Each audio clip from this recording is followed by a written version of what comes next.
السلام علیکم ورحمۃ اللہ وبرکاتہ۔ آج کل ہمارے لیکچرز چل رہے ہیں پاک فوج پاکستان کے دفاع کی ضامن اسلامی ملک کے دفاع کے لیے جان مال اور زبان سے جہاد کرنا۔ جہاد کا مادہ جہد سے ہے، جس کا مطلب ہے کسی مقصد کے حصول کے لیے بھرپور کوشش کرنا۔ یہ لفظ جب اسلامی اصطلاح کے طور پر استعمال ہوتا ہے تو جہاد فی سبیل اللہ کے الفاظ کے ساتھ استعمال ہوتا ہے، جس کا مطلب ہے اللہ کی راہ میں سعی اور کوشش کرنا، یعنی دین اسلام کے غلبے، اسلامی ملک کے تحفظ اور دین اسلام کی دعوت اور اشاعت کے لیے بھرپور سعی اور کوشش کرنا۔ اسلامی ملک کے دفاع کے لیے جہاد کی 3 اقسام ہیں: مال کا جہاد، جان کا جہاد، زبان کا جہاد۔ اسلامی ملک کی حفاظت کے لیے اللہ کی راہ میں جانوں اور مالوں سے جہاد کرنے والوں کے لیے 4 خوشخبریاں ہیں۔ سورۃ صف آیت نمبر 10 تا 12۔ اے لوگو جو ایمان لائے ہو، کیا میں تمہیں ایسی تجارت سے آگاہ نہ کروں جو تمہیں عذاب علیم سے بچا لے؟ ایمان لاؤ اللہ اس کے رسول پر اور جہاد کرو اللہ کی راہ میں اپنے مالوں اور اپنی جانوں سے، یہ تمہارے لیے بہتر ہے اگر تم جانو۔ اس طرح اللہ تمہارے گناہ معاف کرے گا اور تم کو ایسے باغات میں داخل کرے گا جن کے نیچے نہریں بہتی ہوں گی، ابدی جنتوں میں بہترین گھر عطا فرمائے گا۔ یہ بہت بڑی کامیابی ہے۔ اب ان آیات سے معلوم ہوتا ہے جو لوگ بھی ملک کا دفاع کرتے ہیں اپنی جان کے ساتھ، اپنی مال کے ساتھ، ان کے لیے 4 خوشخبریاں ہیں۔ نمبر 1، اللہ ان کو عذاب علیم سے بچا لے گا۔ نمبر 2، اللہ ان کے گناہوں کو معاف کر دے گا۔ نمبر 3، اللہ ان کو جنت میں داخل کرے گا۔ اور نمبر 4، اللہ تعالیٰ ان کو جنت میں بہترین گھر عطا فرمائے گا۔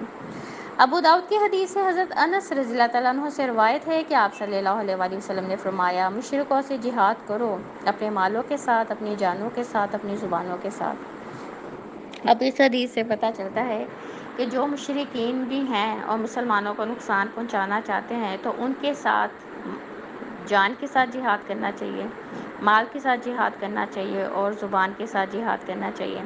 اسلامی ملک کے دفاع کے لیے مال سے جہاد یعنی جنگ کرنا۔ اسلامی ملک کے دفاع کے لیے جنگ یعنی جہاد میں خرچ کیے گئے مال کا اجر و ثواب 700 گنا ہے۔ مسلم کی حدیث سے حضرت ابو مسعود انصاری رضی اللہ تعالیٰ عنہ کہتے ہیں، ایک آدمی نے تیل سمیت اپنی اونٹنی لایا اور عرض کیا، یا رسول اللہ صلی اللہ علیہ وآلہ وسلم، میں یہ اللہ کی راہ میں دیتا ہوں۔ آپ صلی اللہ علیہ وآلہ وسلم نے فرمایا، قیامت کے روز تمہیں اس کے بدلے میں 700 اونٹنیاں ملیں گی اور ساری کی ساری نکیل والی ہوں گی۔ اسی طرح نسائی کی حدیث ہے، حضرت خزیم رضی اللہ تعالیٰ عنہ کہتے ہیں، آپ صلی اللہ علیہ وآلہ وسلم نے فرمایا، جس نے اللہ کی راہ میں اپنا مال خرچ کیا اس کے لیے 700 گنا اجر لکھا جاتا ہے۔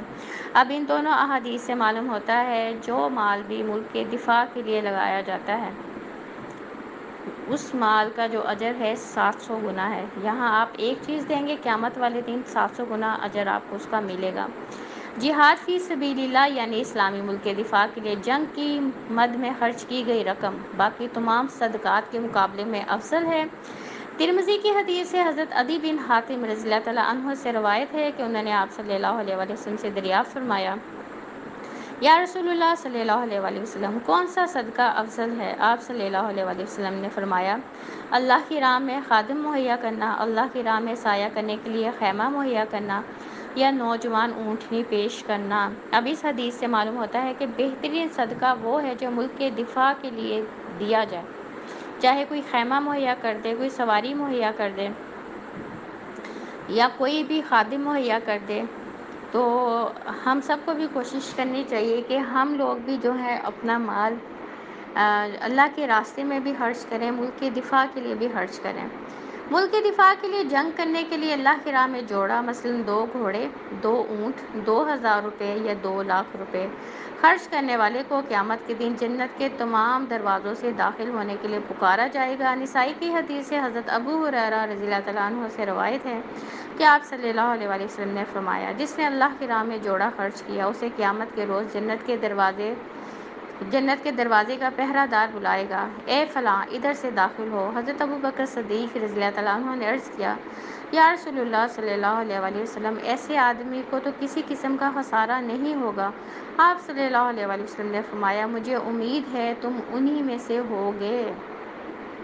تو اب اس حدیث سے کیا معلوم ہوتا ہے، جو لوگ بھی ملک کے دفاع کے لیے اپنا مال جوڑے کی شکل میں خرچ کرتے ہیں، فرض کریں 2 خیمے دے دیے، فرض کریں جو ہے 2 لاکھ روپیہ دے دیا، جو بھی چیز جوڑے میں دی جائے گی اب اس کو جنت کے 8 دروازوں سے کال کی جائے گی۔ اب دیکھیں یہ کتنی بڑی جو ہے خوشخبری اس حدیث میں بتائی گئی ہے کہ جنت کے آپ کو پتہ ہے 8 دروازے ہیں، اور 8 دروازے سے اسے کال کی جائے گی، وہ جس مرضی دروازے سے داخل ہو جائے گا۔ اور اس حدیث سے دوسری بات کیا معلوم ہوتی ہے، حضرت ابوبکر صدیق رضی اللہ تعالیٰ عنہ کے بارے میں یہ آ گیا ہوا ہے کہ ان کو جنت کے 8 دروازوں سے کال کی جائے گی، اور ان کی اپنی مرضی ہوگی یہ کس دروازے سے جنت میں داخل ہونا چاہتے ہیں۔ اسلامی ملک کے دفاع کے لیے جان سے جہاد کرنا، اسلامی ملک کے دفاع کے لیے اللہ کی راہ میں جان سے جہاد کرنا ایمان لانے کے بعد سب سے افضل عمل ہے۔ بخاری کی حدیث ہے، حضرت ابو ذر رضی اللہ تعالیٰ عنہ کہتے ہیں میں نے عرض کیا یا رسول اللہ صلی اللہ علیہ وآلہ وسلم کون سا عمل سب سے اچھا ہے؟ آپ صلی اللہ علیہ وآلہ وسلم نے فرمایا اللہ پر ایمان لانا اور اس کی راہ میں جہاد کرنا۔ اسلامی ملک کی حفاظت کے لیے جان سے جہاد کرنے والوں کے لیے جنت کی ضمانت ہے۔ مسلم کی حدیث سے حضرت ابو موسیٰ رضی اللہ تعالیٰ عنہ کہتے ہیں آپ صلی اللہ علیہ وآلہ وسلم نے فرمایا جنت کے دروازے تلواروں کے سائے تلے ہیں۔ اسلامی ملک کے دفاع کے لیے زبان سے جہاد کرنا، دشمن کو متاثر کرنے اور اس کے حوصلے پست کرنے کے لیے تقاریر کرنا، شعر و شاعری کے ذریعے بھی جہاد کیا جا سکتا ہے۔ آپ صلی اللہ علیہ وآلہ وسلم نے حضرت حسان بن ثابت رضی اللہ تعالیٰ عنہ کو کفار و مشرکین کے لیے شاعری کرنے کا حکم دیا۔ مسلم کی حدیث سے حضرت برہ بن عازب رضی اللہ تعالیٰ عنہ کہتے ہیں کہ حضرت برہ بن عازب رضی اللہ تعالیٰ عنہ کہتے ہیں میں نے آپ صلی اللہ علیہ وآلہ وسلم کو فرماتے ہوئے سنا ہے اے حسان بن ثابت رضی اللہ تعالیٰ عنہ کافروں کے لیے ہجو کرو اور جبرائیل علیہ السلام تمہارے ساتھ ہیں۔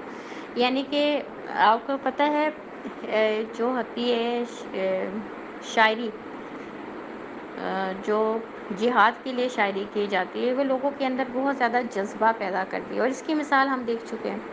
آپ کو یاد ہوگا 65 کی وار میں جو ہمارے شاعر تھے انہوں نے کتنے اچھے جو تھے ملی نغمے لکھے، اور ان کو ہمارے جو مختلف سنگرز تھے انہوں نے ان کو پرفارم کیا، اور اس کا کیا فائدہ ہوا، اس سے ہمارے جو بھی آرمی آفیسرز تھے، ہمارے نوجوان تھے، ان سب کے اندر جو جذبہ تھا اور زیادہ ہوا ہے۔ تو اس سے وہ حتیٰ کہ آج بھی اگر ہم وہ ملی نغمے اور جنگی ترانے سنتے ہیں نا آج بھی، تو ہمارے اندر وہی جوش اور جذبہ پیدا ہوتا ہے۔ تو اس سے پتہ چلتا ہے کہ اگر جنگ میں اپنے فورسز کو کامیاب کرنے کے لیے جو ہے ایسی شعر و شاعری کرنا بھی جو کہ کس کا جہاد ہے، زبان کا جہاد ہے۔ اس سے کیا ہوتا ہے ہمارے جو لوگ ہیں وہ موٹیویٹ ہوتے ہیں، ان کے اندر جو جذبہ ہے اور زیادہ ہوتا ہے۔ تو اس لیے اگر کسی کے اندر یہ صلاحیت ہے تو وہ اس طرح بھی جو ہے اپنا حصہ ڈال سکتا ہے۔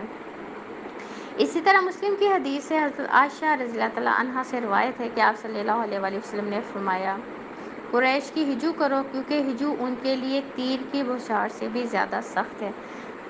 تو اب ان دونوں احادیث سے کیا معلوم ہوتا ہے کہ زبان کے ذریعے بھی جو ہے وہ جہاد کیا جا سکتا ہے، زبان کے ذریعے جو ہے کفار کے خلاف شعر و شاعری کی جا سکتی ہے۔ اور جو یہ مسلم کی حدیث ہے تو آپ صلی اللہ علیہ وسلم نے فرمایا کہ جو ہے قریش کے لوگوں کو وہ تیر کی طرح زیادہ سخت لگتی ہے جو بھی شعر و شاعری ان کے خلاف کی جاتی ہے۔ تو اس لیے زبان کا جہاد جو کر سکتا ہے اس کو یہ کرنا چاہیے۔